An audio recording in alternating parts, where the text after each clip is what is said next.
Hi, it is Delusion Dispeller, and I am talking to you today from this book, How to Break Your Addiction to a Person by Howard L. Halpern, copyright 1995. And today we're going to be talking about people being your mirror. Yes, this is a mirror. And this is something that every child needs to have in their life is somebody to mirror back who they are. So I'm going to pretty much be kind of reading this. And yeah, some of you are going to have a fit and say, well, if you're a psychology major, why are you reading from a book?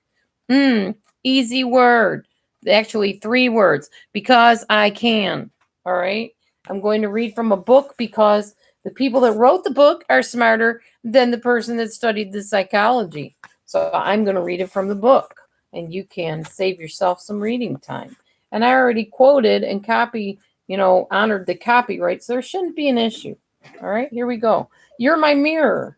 Just as some people use others as a kind of mirror to reassure them that they exist, so others use people upon whom they depend as a mirror to define them, to tell them who they are. With these words, Althea Horner describes one of the pitfalls that can trip and destroy a good relationship. And it can also be one of the reasons for clinging to a bad relationship. This dependence on another person to tell you who you are, to delineate and even create your identity, can make you feel that to lose that other person is to lose yourself. Listen to Eileen speaking after one of the several times she stopped seeing Peter, but before she could break off with him completely.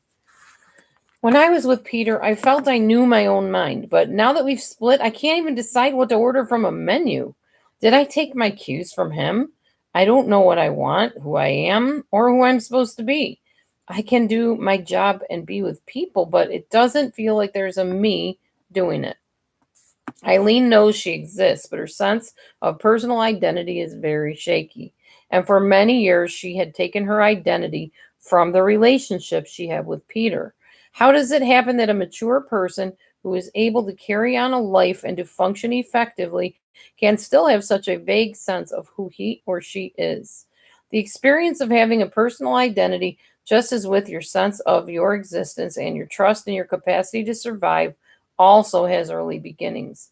To the extent that your parents responded to you as the particular individual you were, rather than as a child or their child, or as an extension of themselves, they helped you become aware of your own unique personhood.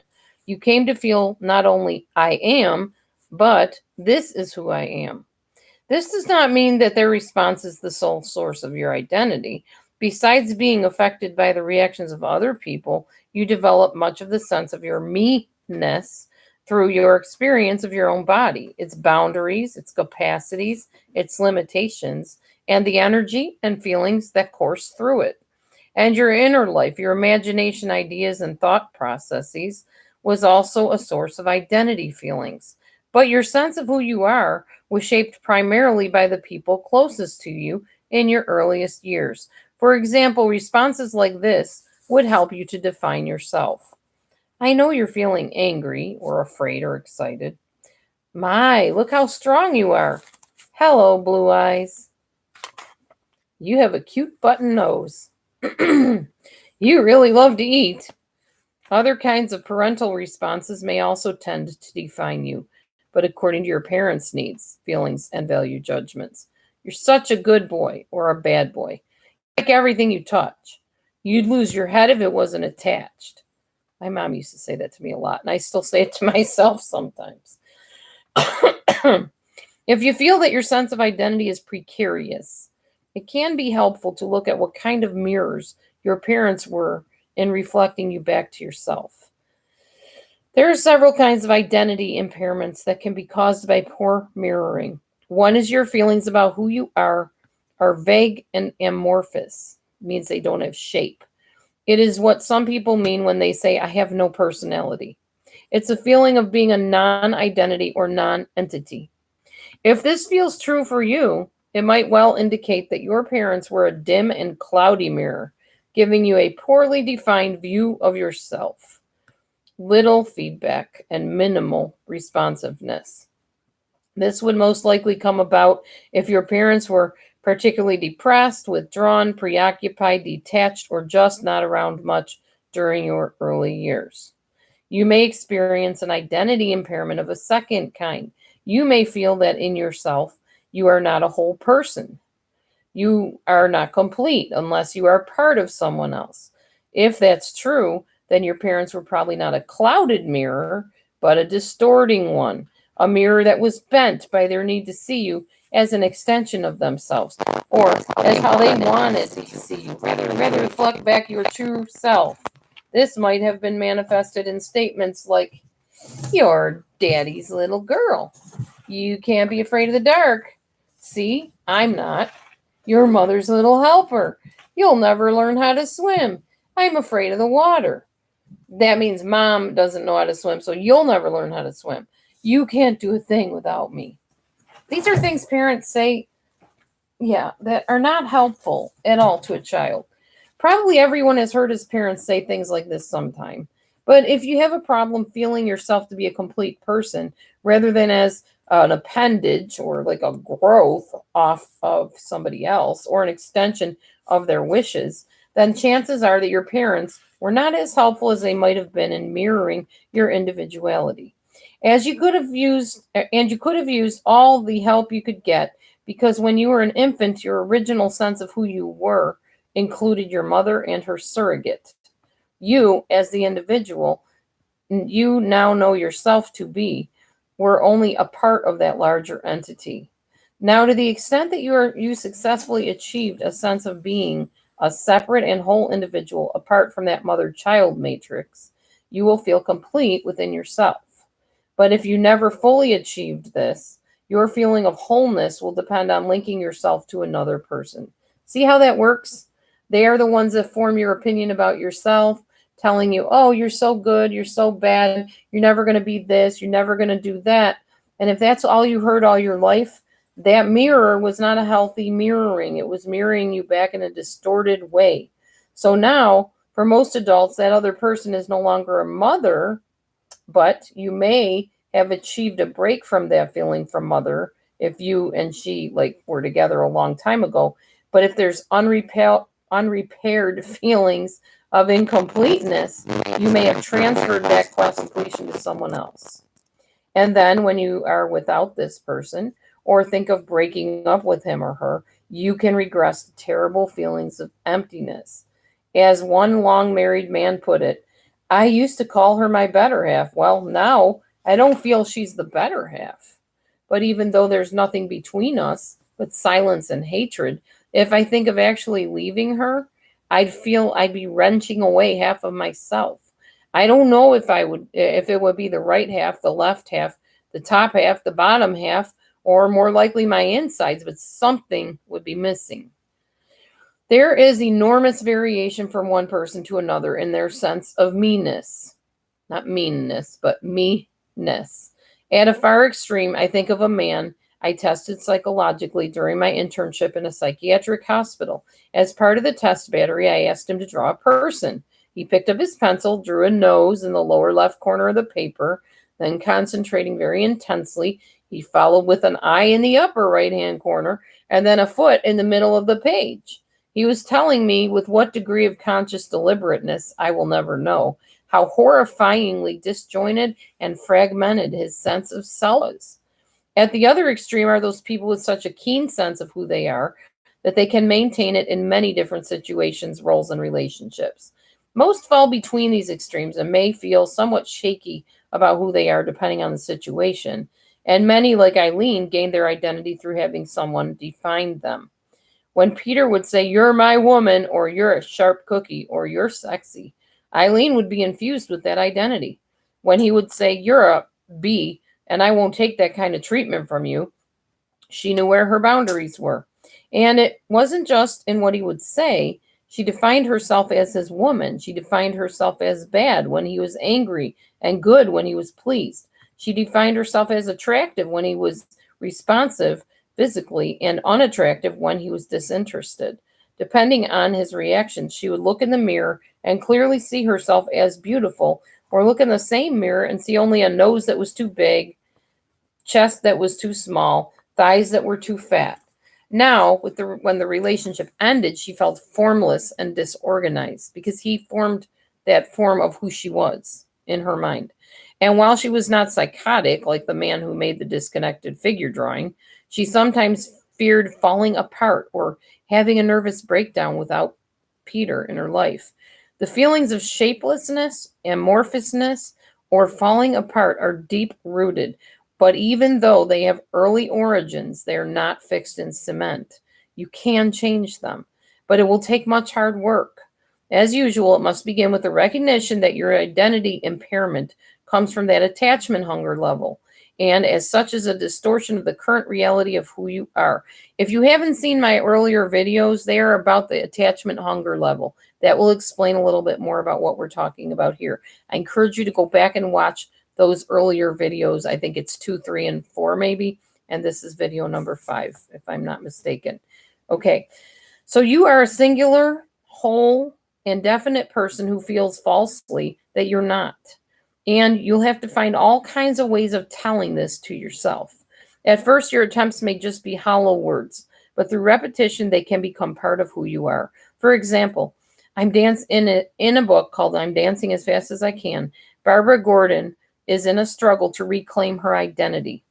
I began my litany, I am Barbara, daughter of Sally and Lou. I am, I am, I am. The catechism didn't really help. But someday, I thought, I'll walk and talk like everybody else, spontaneous and unrehearsed. Until then, I'll do my Hail Barbaras. Eventually, it had to work. When Eileen was struggling to break her tie to Peter and was terrified because when she felt disconnected from him, she felt her sense of me-ness slipping away. I gave her a list of incomplete sentences and asked her to complete them. Here are a few of her responses. And you can also do these. I am. So this is where you're going to write down who you are. And she wrote, Margaret Eileen Simmons, a woman, smart, an editor, a Catholic, reasonably attractive, kind, too fat. I will do my I am too. I am Laura Beth Colbert, also known as Delusion Dispeller on YouTube. I am a dancer. I am a singer. I'm a mother. I'm a wife. I'm a friend. I am intelligent. I am witty. I am humorous. I am a researcher. I am interesting. I am talented. I'm skilled. I am strong-willed. I am opinionated. I am at times spontaneous. I am someone people should get to know. Next one, I was. And make sure you fill out your own I am, okay? I was Meg, a cute girl with patent leather shoes, an honor student, shy. Mine. I was shy as a child. I was sickly as a baby. I was abused as a child and as a preteen and a little bit as a teen. I was assaulted. I was harmed in many ways. I was confused. I was ashamed at times. I was angry. I was resentful. I was scared. I was a friend. I was a lover. I was a wife. I was a mother. Yeah. Okay. Next, I will be. Here are Eileen's. A chief editor, a mother, dead. For me, I will be maybe one day actual counselor, life coach, something like that, if I can get into that field someday. I will be a good wife, a better wife. I will be happy. I will be freer from people's opinions, people's judgments, people's criticisms. I will be God's child more and more each day. I will be fulfilled. What is your I will be? Next, I like best to, Eileen said, sleep late, ski, write feature articles. Mine is, I like best to wear hats, dress up sometimes, choose my own clothing, play my guitar, play my keyboard, belly dance, jump up and down. I like best to play with my cats. I like best to fix up my house. I like best to spend time with my husband. I like best to do YouTube videos and so much more. What is your I like best to? What I like best about myself is, Eileen said, I'm honest. I try not to hurt people. I have a good sense of humor. Me, what I like best about myself is I am independent. I love people for the most part. I am outspoken. I like to overcome obstacles. I like to try to be optimistic. I love God. What is what I like best about myself?